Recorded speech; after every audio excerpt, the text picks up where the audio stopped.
now that the bike is down to the frame, we can go ahead and start amassing our parts pile and building back up. This is basically the template we have to start with every one of our builds. It always starts with a breaking down. These air ride kits are pretty sweet. If you guys have never ran one, Steve over at Mangum Elite sells them. Highly recommend. Oh my god, look at this. Crunchy. Oh, it's so gross. Look at how crony that is. Man, these bolts are really disgusting. I'm so glad to finally tear this thing apart. So I went ahead and mocked up a rough version of how this acrylic piece will outline where the battery is. You can see here this square cutout. Normally the mid-drive motor would be there. So with going on a hub build, like I said in the last video, this will allow us to put more battery up front here. So I hollowed that out completely. Hi, buppers. Oh, what is Garage Hangs without for buppers? Yes, that's a good girl. That's a good girl. This roughly, again, super rough idea of the cutout. It is a massive battery, I know that. That's part of the build.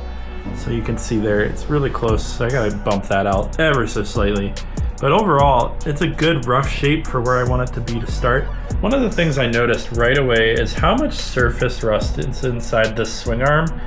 Really disheartening. When I took out the axle, it was practically seized. You can see there's like no grease on that, and I had to really work to get that thing out. Even the motor mounting bolts, you can see just how crusty white those are. Not good. So I think I am actually going to end up replacing both the swing arm and the frame.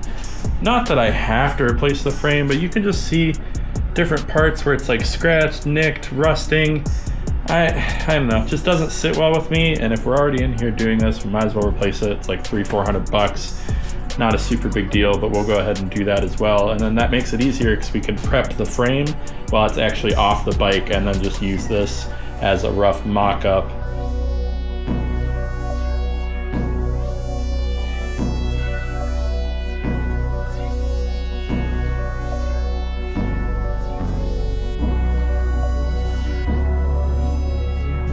Frame, I already ground down this top tab, but we're gonna have to grind down quite a few more things. Little tabs right here, one over here, just little piddly things. We'll lop this off because we're gonna move the kickstand up on under the swing arm just to help with clearance. And then this is all extra stuff. We're gonna cut all that off as well.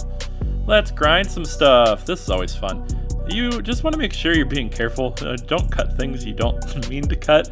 We've been there. I've been there. If you haven't, don't go there. It's not a fun place.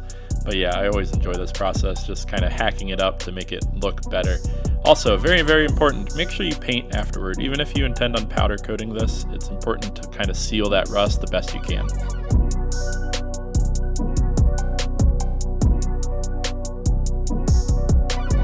Next, I went to focus on alignment with the QS260 and with the factory Honda Grom swing arm. I got these awesome extension blocks made out of plastic from Temu. Just kidding. Somebody said on social media that I got them from Temu. I died. It was funny, but I did print these myself, and just to get a good idea for how things need to sit.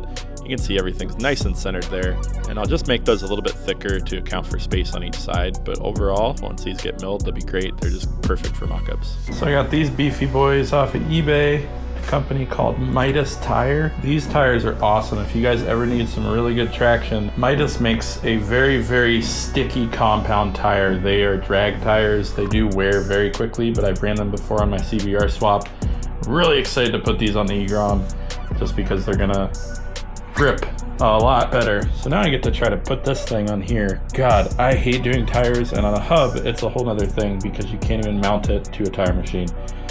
Godspeed. And now it's the fun part, getting this onto the hub. So the best part about doing things at home with things that are different is making them work. So you can see here, this kind of protrudes out from the hub. I cannot take that axle off, which is why a lot of shops, or I should say all shops that I've contacted now of the 10 or 15 will not do them. So then I'm left to deal with it myself, which is fine. So what I went ahead and did was I have this bucket and a piece of wood. I'm going to cut out the center here, and that'll allow me to sit that indent on the hub motor into, so this part right here will sit into that piece of wood, and then I can lay the hub flat on it. That allows the axle to sit down into the bucket, and then I will fuss with this thing to get the tire on. Yay fun, do it yourself, it's great. And this is DIY at its finest. I don't think it gets any better than this. So I went ahead and plopped that on top, and you can see here I put a couple pieces of foam down as well. just to make sure it doesn't mar the surface of the front of the wheel. But yeah, hopefully this goes how I'm hoping it goes, because I'm really happy with this.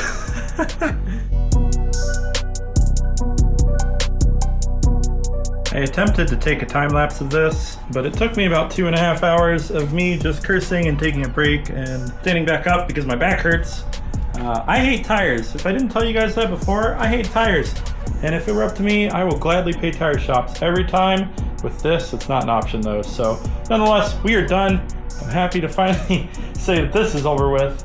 And more than likely the front wheel I'm going to take to a tire shop because I can. Fun fact, if you guys have ever tried to ship a Honda Grom motor, you should definitely use this stuff. Great stuff, basically expandable foam you could find at a home improvement store. Throw the motor in a bag and then spray a bunch of this at the bottom of a tote or a cooler or something with a hard shell. It'll expand in about an hour or two, and then you can pop the motor in like so, and it'll expand out all around it, make a form so the motor doesn't move, keeps it safe, hardens so that, again, it's form fitting. Just make sure you don't go all the way around it or else somebody's gonna have to excavate it out.